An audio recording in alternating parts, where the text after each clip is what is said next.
Why is it that some of the kindest, most patient men end up becoming the most dangerous in love? What hidden wound transforms a calm soul into someone unrecognizable? And what if this transformation is not just about women, but about something much deeper in the male psyche that Carl Jung himself tried to warn us about? In the dating game, rejection, betrayal, and emotional neglect don't just leave scars, they awaken the darkest archetypes inside a man.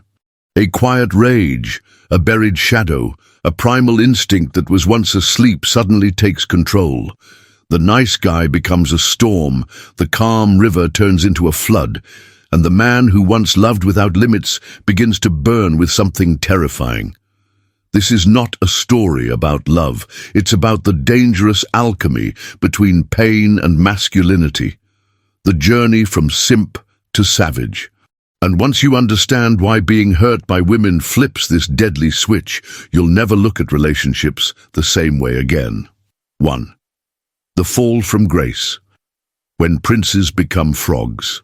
There's a moment in every man's life when the fairy tale ends, not with a happy ending, but with a brutal wake-up call that shatters everything he believed about love, women, and his own worth.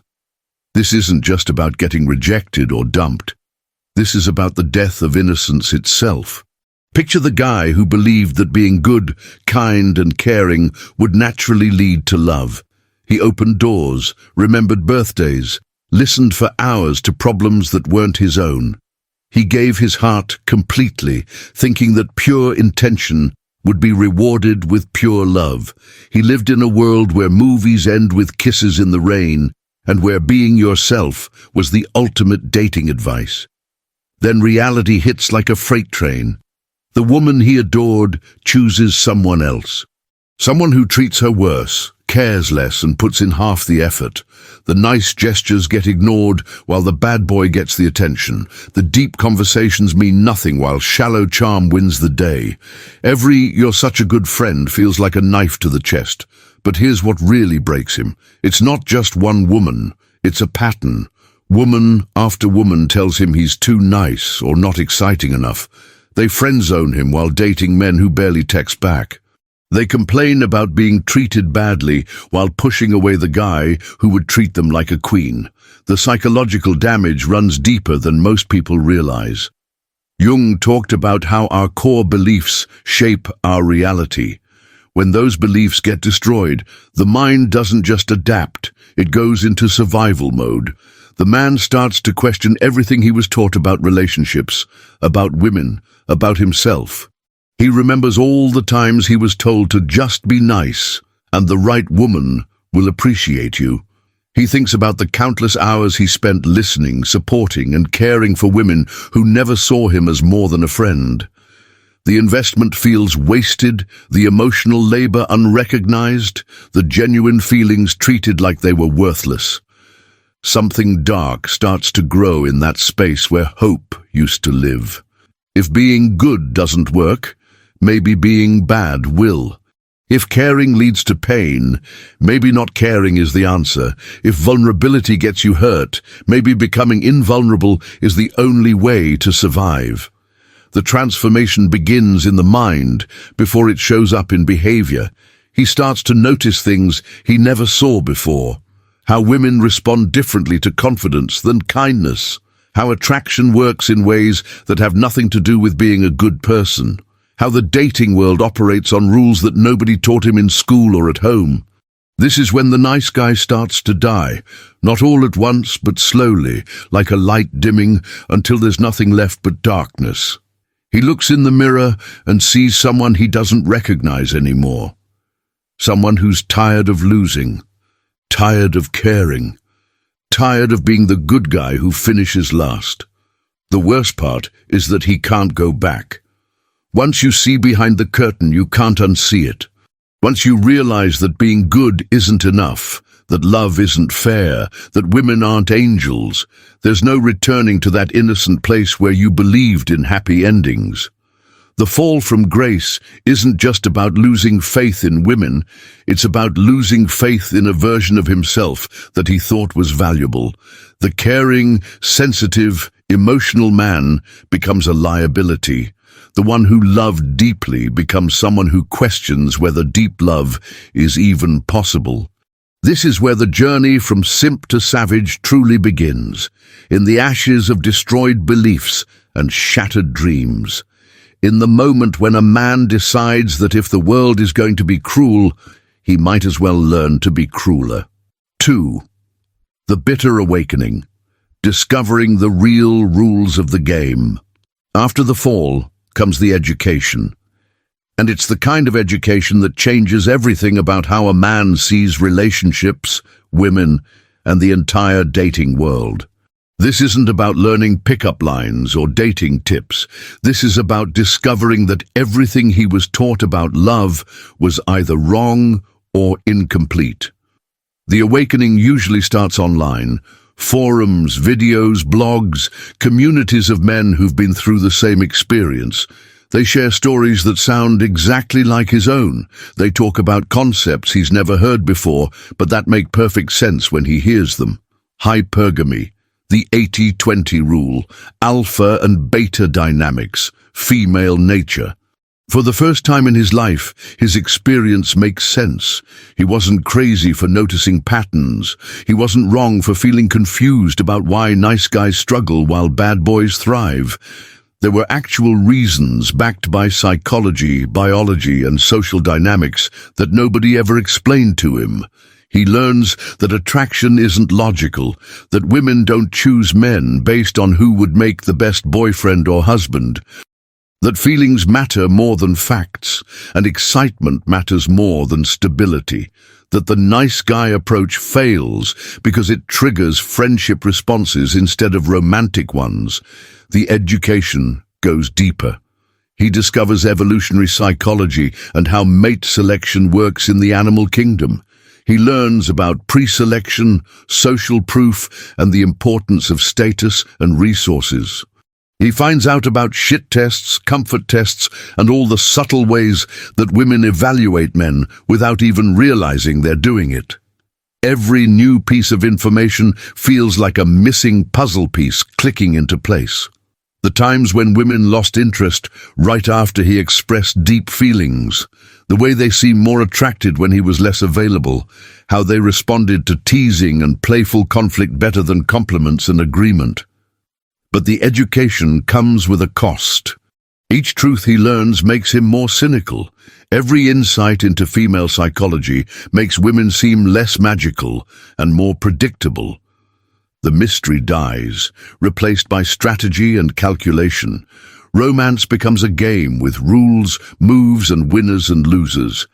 He starts to see women differently, not as individuals with unique personalities and desires, but as representatives of their gender following biological programming. Their words matter less than their actions.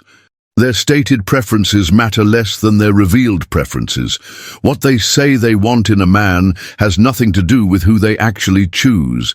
The awakening extends beyond just understanding women. He realizes that society lied to him about masculinity too.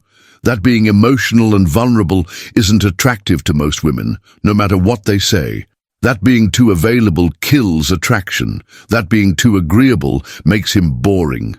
That putting women on pedestals actually pushes them away. He discovers that confidence isn't just attractive, it's essential. That women would rather share a high-value man than settle for a low-value one all to themselves. That looks, money, and status matter more than anyone wants to admit. That the friend zone isn't bad luck, it's bad strategy. The knowledge is intoxicating because it gives him power. For the first time, he feels like he understands the game instead of being confused by it. He sees through the social conditioning that taught him to be nice and selfless. He recognizes the tests that women run and knows how to pass them. But with knowledge comes responsibility. Now that he knows how attraction really works, he can't pretend to be ignorant anymore. He can't go back to believing that love conquers all or that being a good person is enough. He has to decide what to do with this information. Some men use it to become better versions of themselves. They work on their confidence, their purpose, their physical appearance. They learn to be more assertive while still maintaining their core values. They become attractive without becoming assholes. Others go down a darker path. They decide that if the game is rigged, they might as well learn to rig it in their favor. If women play games, they'll become master players. If niceness doesn't work, they'll try its opposite. The bitter awakening becomes a bitter transformation.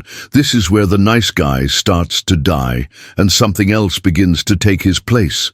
Someone who knows the rules and isn't afraid to use them. Someone who's tired of losing and ready to start winning no matter what it costs.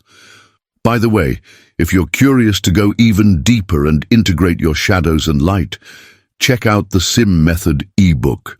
It's a concise guide that can help you unlock your inner power in just 5 minutes a day. The link is in the first pinned comment below. 3. The death of empathy. How pain freezes the heart. Something happens to a man's heart when it's been broken too many times. It doesn't just heal wrong, it stops healing at all. The capacity to feel deeply, to care genuinely, to love without conditions slowly dies. What replaces it is something colder, harder, and infinitely more dangerous. The death of empathy doesn't happen overnight. It's a gradual process, like frostbite spreading through the soul. Each rejection adds another layer of ice. Each betrayal makes the heart a little more numb. Each disappointment teaches the mind to expect the worst and prepare for it. At first, he tries to fight it. He tells himself that not all women are the same. He reminds himself of his mother, his sister, his female friends who seem genuine and kind. He holds on to the belief that love is still possible, that he just needs to find the right person who will appreciate his heart. But the evidence keeps mounting against hope. The women he cares about most hurt him worst. The ones he trusts betray that trust. The ones he opens up to use his vulnerability against him. Each time he lets his guard down, he gets reminded why he put it up in the first place. The mind starts to protect itself the only way it knows how, by shutting down the emotional responses that cause pain. If caring leads to suffering, the solution is to stop caring. If love makes him weak, the answer is to become incapable of love. If emotions are weapons that others use against him, he'll disarm himself completely. This is when empathy begins to die. The ability to feel what others feel becomes a liability instead of a gift. When he sees a woman cry, instead of feeling moved to comfort her, he wonders what she's trying to manipulate. When someone tells him they're hurt, he looks for the angle instead of offering support. The change is subtle at first. He becomes less responsive to emotional appeals. He stops dropping everything to help women who claim to need him. He questions motives instead of taking words at face value. He starts treating emotional conversations like chess matches instead of genuine connections. But the death of empathy goes deeper than just becoming suspicious. It changes how he processes his own emotions too. The feelings that used to guide his decisions become background noise. The compassion that once drove his actions becomes something he has to consciously choose instead of something that happens naturally. He learns to compartmentalize pain so well that he stops feeling much of anything. Joy becomes muted along with sorrow. Excitement dies along with disappointment. The full spectrum of human emotion gets reduced to a narrow band of careful, controlled responses designed to protect him from further damage. This emotional numbing has practical benefits. He stops making decisions based on feelings that might mislead him. He becomes harder to manipulate because emotional appeals don't work on him anymore. He can walk away from situations that would have trapped him before because he's not emotionally invested in the outcome. But the cost is enormous. The same heart that protected him from pain also shuts him off from pleasure. The walls that keep hurt out also keep love out. The armor that makes him invulnerable also makes him incapable of the very thing he originally wanted, genuine connection. Women start to notice the change. The warmth that once drew them to him as a friend is gone. The emotional availability that made him safe is replaced by something distant and cold. They sense that something fundamental has shifted, even if they can't name what it is. He becomes harder to read, harder to connect with, harder to trust. The openness that once made him vulnerable now seems foolish to him. The emotional intelligence that used to be his strength becomes something he views as weakness. The heart that once loved freely now calculates the cost of every feeling. The irony is devastating. In trying to protect himself from being hurt by women, he's killed the part of himself that was capable of truly loving them. In becoming immune to their rejection, he's also become immune to their affection.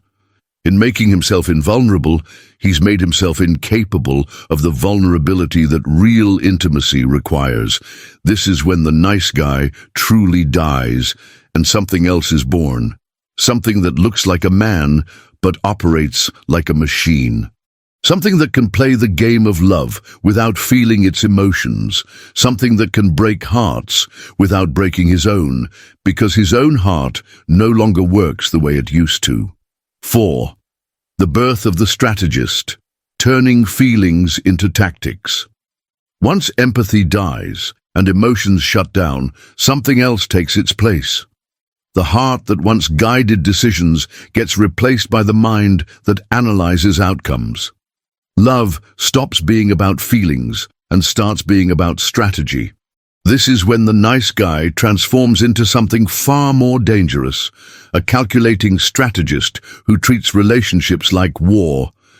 The change starts with observation. Instead of feeling his way through interactions with women, he begins studying them like a scientist.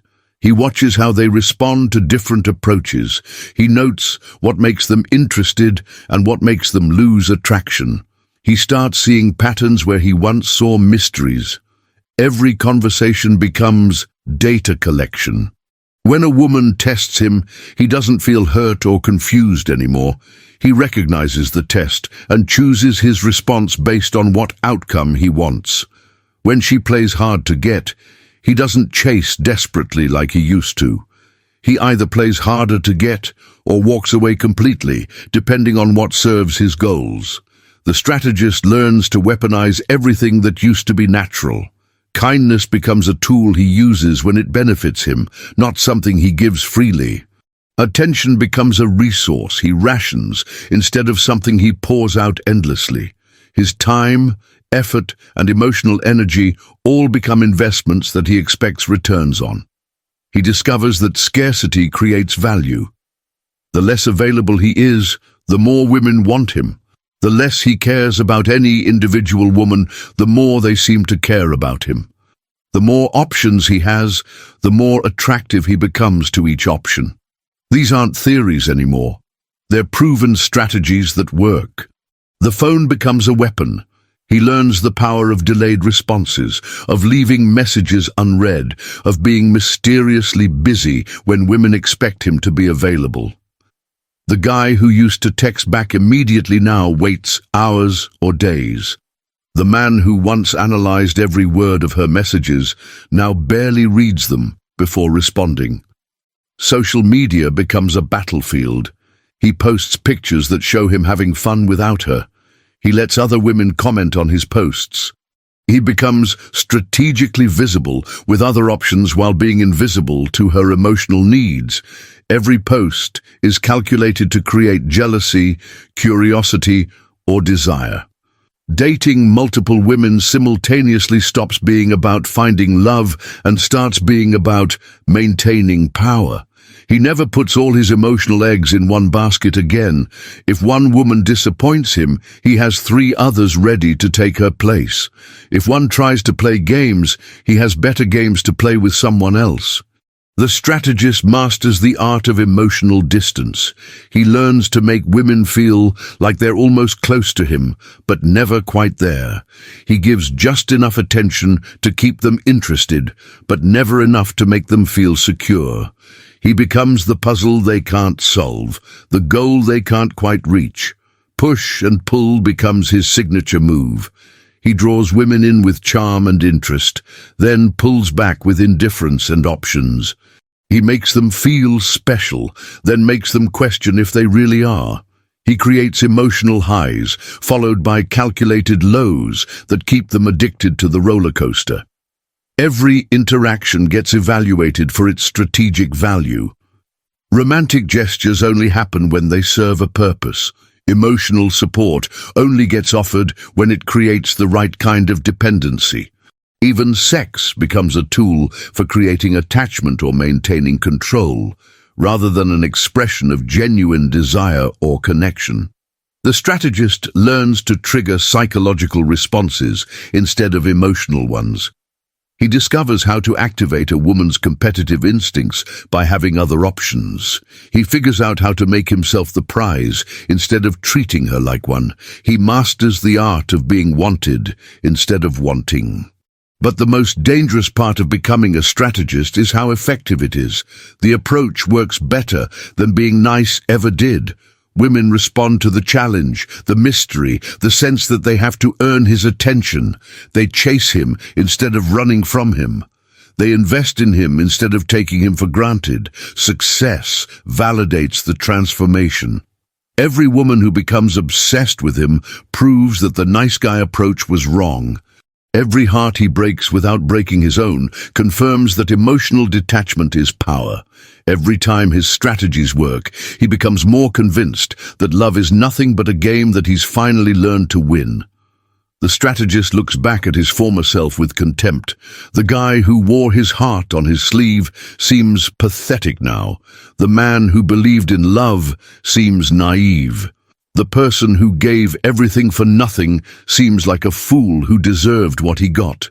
This is when the transformation becomes complete. The nice guy is dead, replaced by someone who treats hearts like chess pieces and emotions like weapons.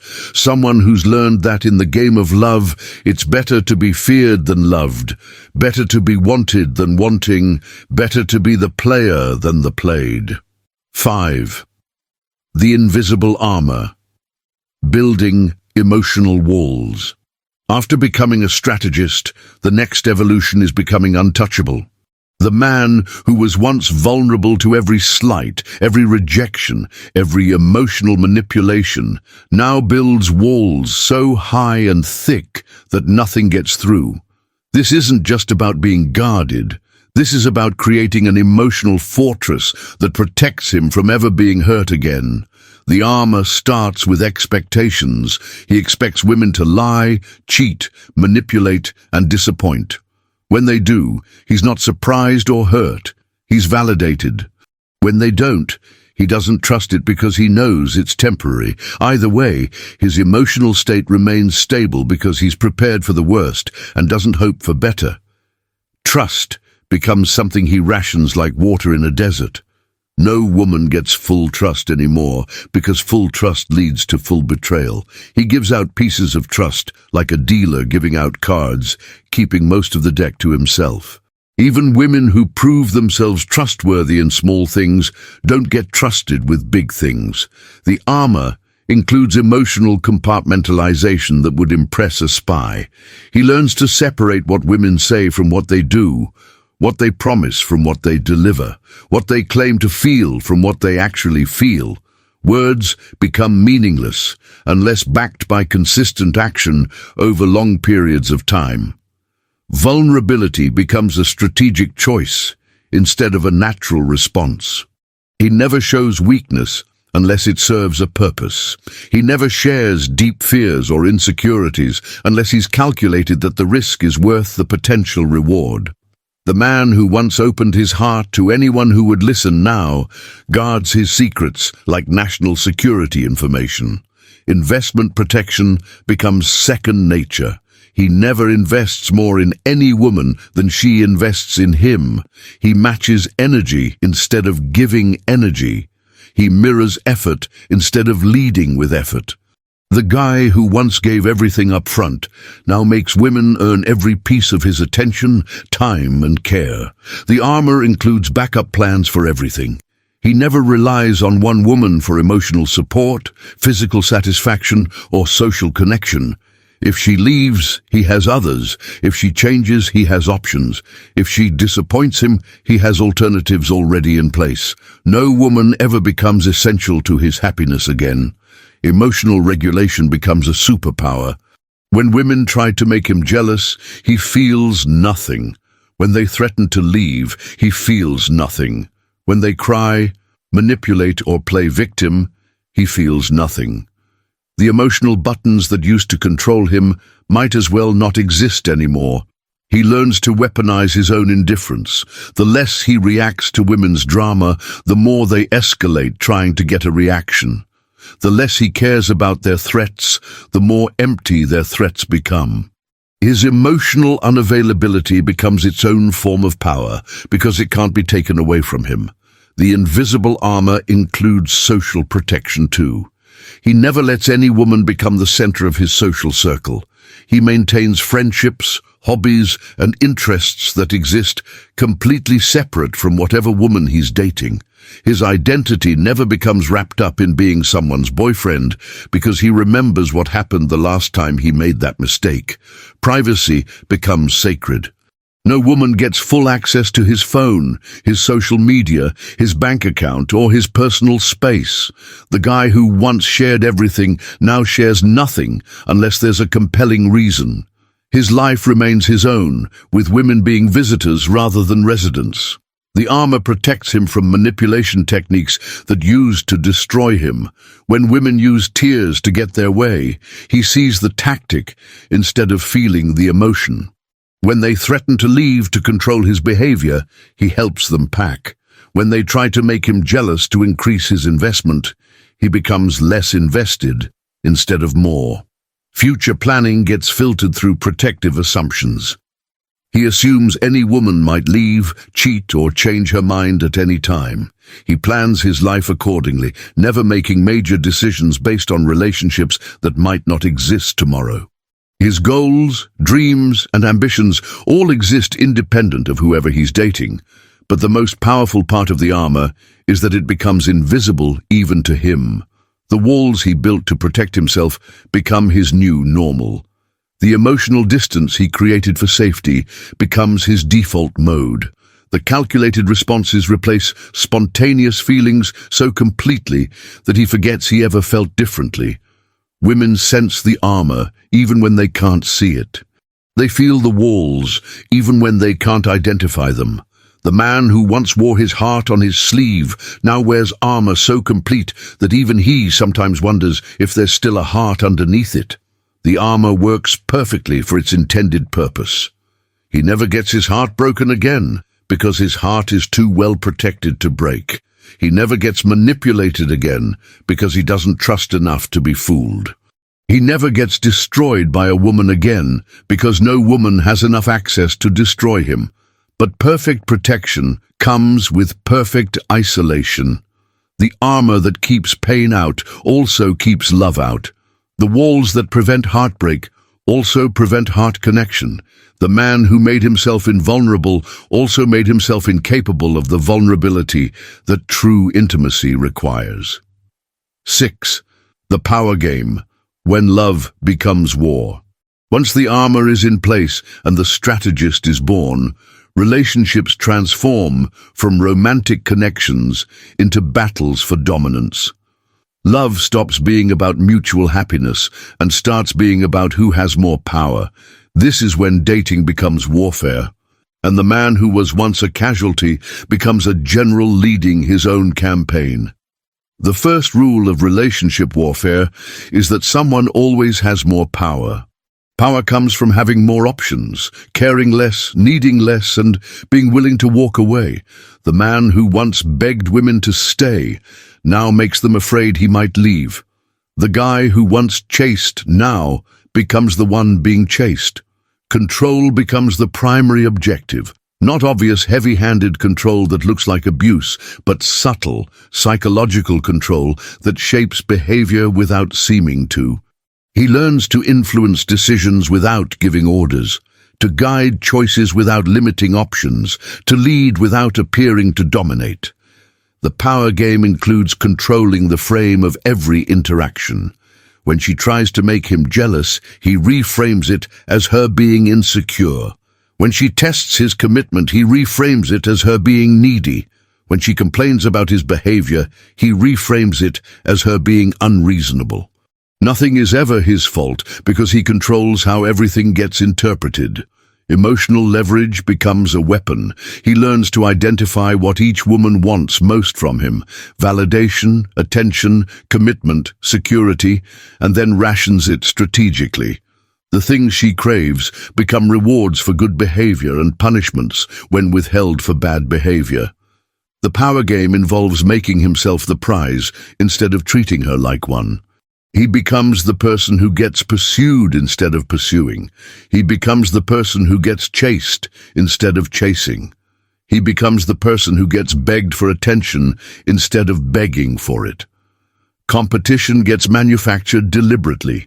He makes sure every woman knows about other women in his life, not in cruel, obvious ways, but in subtle ways that create uncertainty and competitive instincts. A text that goes unanswered because he's busy with someone else. A social media post that includes other women. A mysterious absence that could mean anything. Investment ratios become calculated precisely. If she invests 10% of herself in the relationship, he invests 8%. If she pulls back to 6%, he pulls back to 4%. He never invests more than she does because investment equals vulnerability, and vulnerability equals weakness in the power game. Time becomes a commodity that gets allocated based on performance. Good behavior gets rewarded with his time and attention. Bad behavior gets punished with distance and indifference. The man who once made time for any woman who asked now makes women earn every minute they get with him. The power game includes strategic unavailability. He's never fully available because availability reduces value. He's always got something more important to do, somewhere more important to be, someone more important to see. His time becomes precious because it's scarce, and scarcity creates demand. Emotional reactions get controlled completely.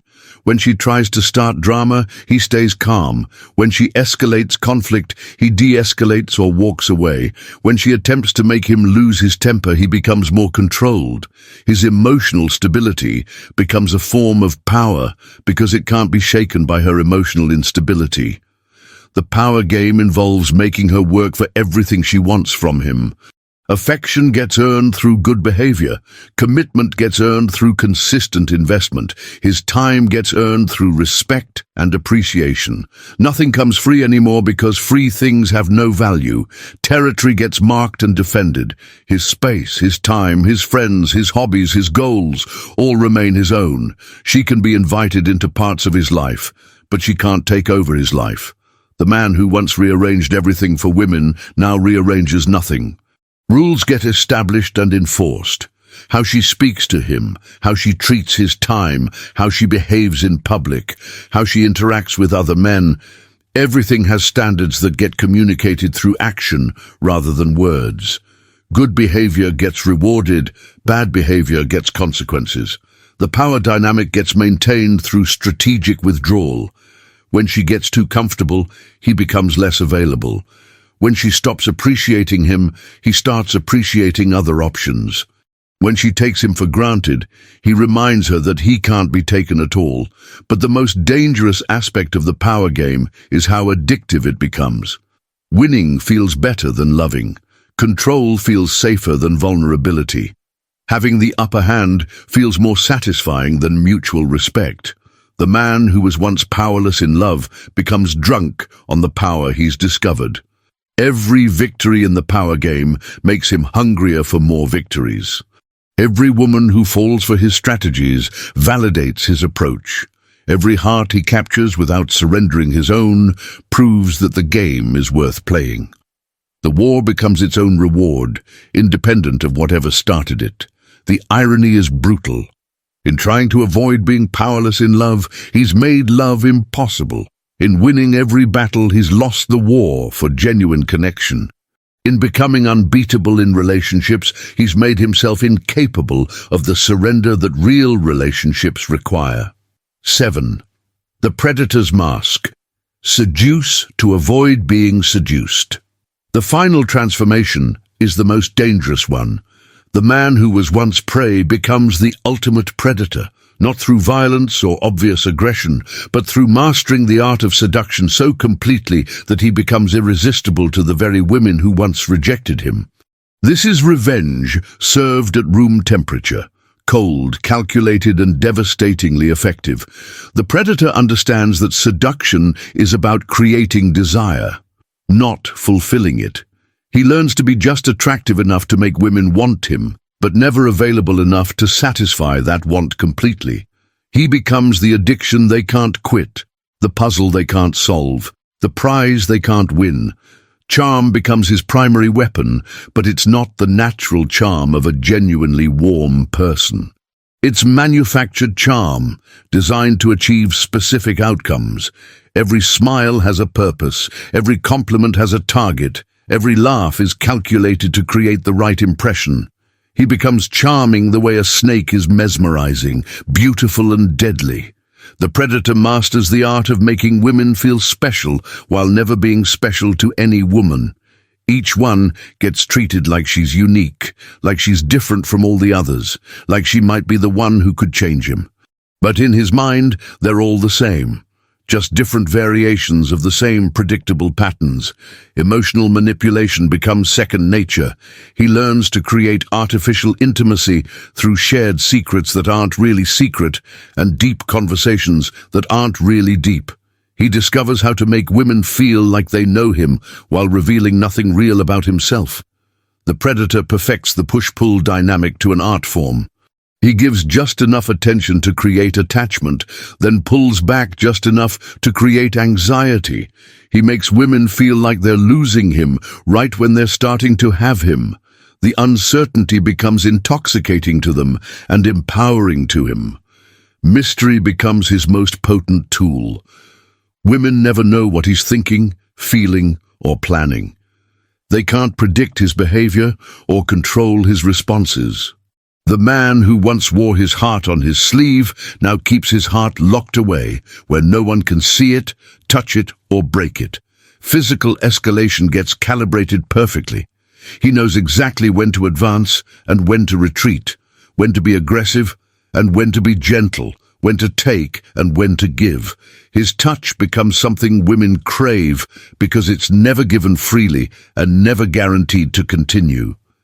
The predator learns to trigger deep psychological needs without fulfilling them. He makes women feel desired but never secure, wanted but never guaranteed, special but never irreplaceable. He feeds their hunger just enough to keep them hungry, never enough to satisfy them completely. Social proof becomes a weapon of mass attraction. Other women want him, so each woman wants him more. His perceived value increases with every conquest, making each subsequent conquest easier. The man who once couldn't get one woman's attention now has multiple women competing for his. The predator perfects the art of being unforgettable. Long after women have moved on from other men, they remember him.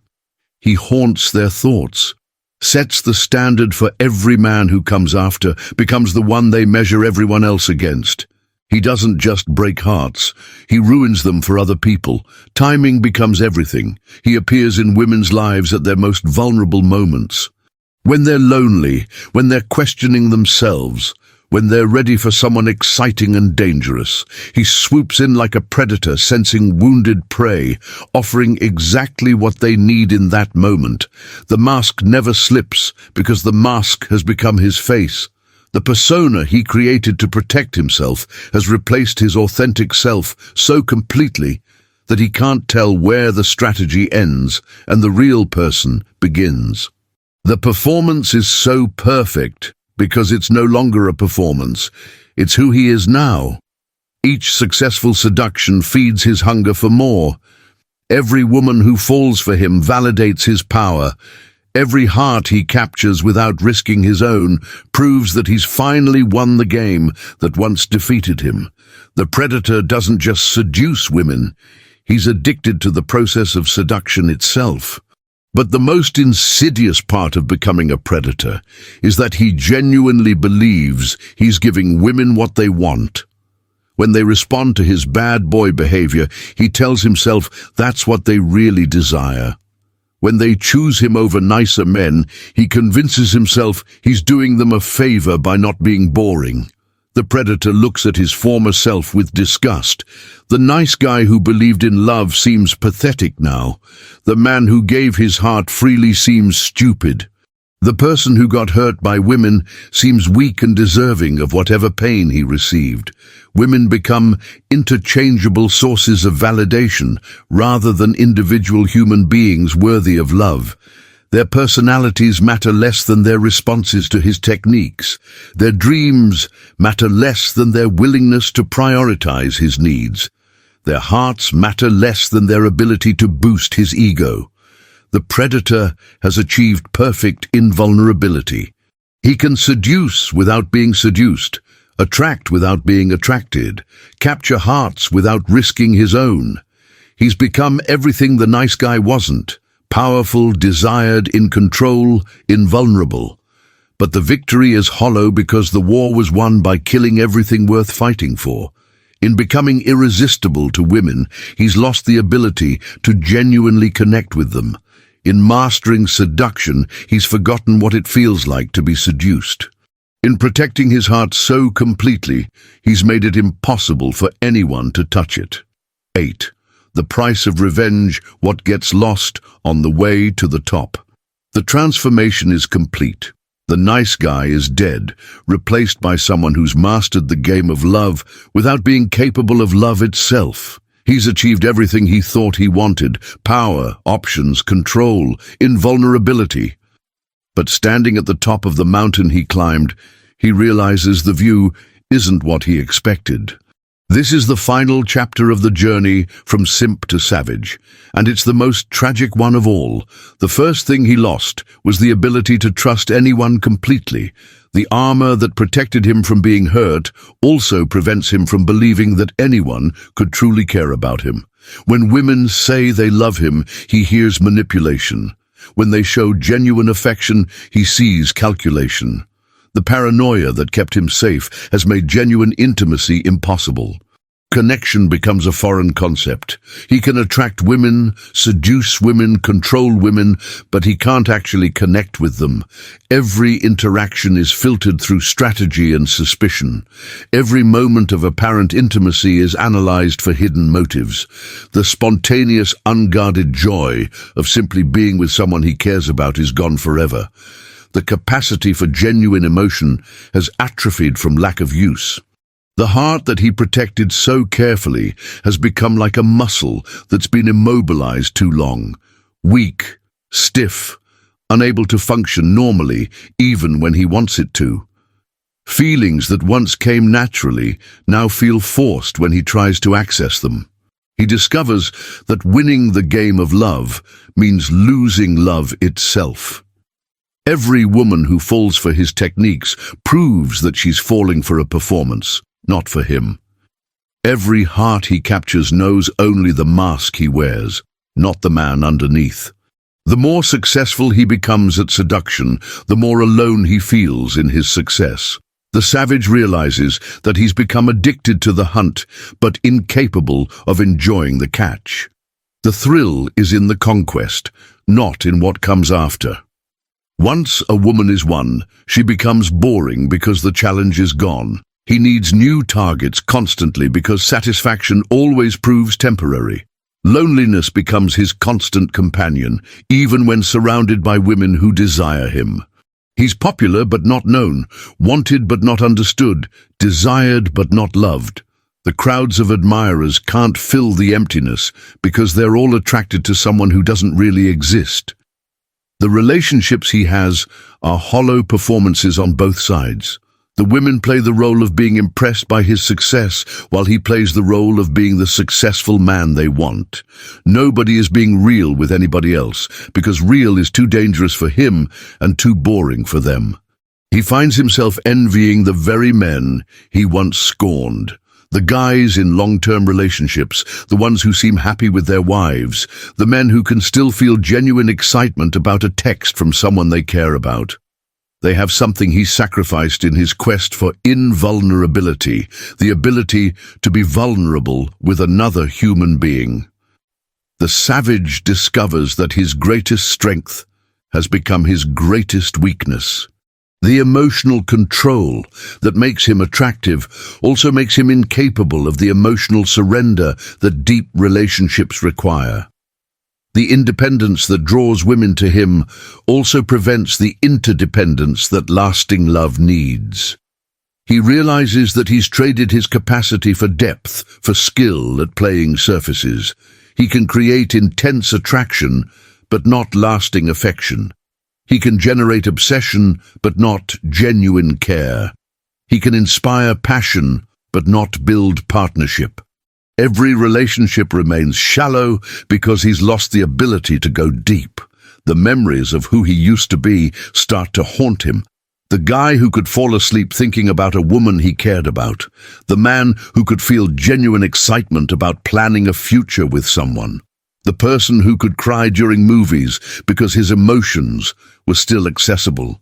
That version of himself seems like a stranger now, naive, but somehow more alive. Women begin to sense something missing in him, even when they can't name what it is. The most perceptive ones recognize that he's performing happiness rather than feeling it, displaying confidence rather than living it, showing interest rather than experiencing it. They feel the emptiness behind his eyes, even when his techniques work perfectly. The savage starts to wonder if the nice guy approach was wrong, or if he just did it wrong. Maybe the problem wasn't being kind and caring. Maybe the problem was being kind and caring to the wrong people, or in the wrong ways, or without enough self-respect. But it's too late for those thoughts now, because the bridge back to that version of himself has been burned.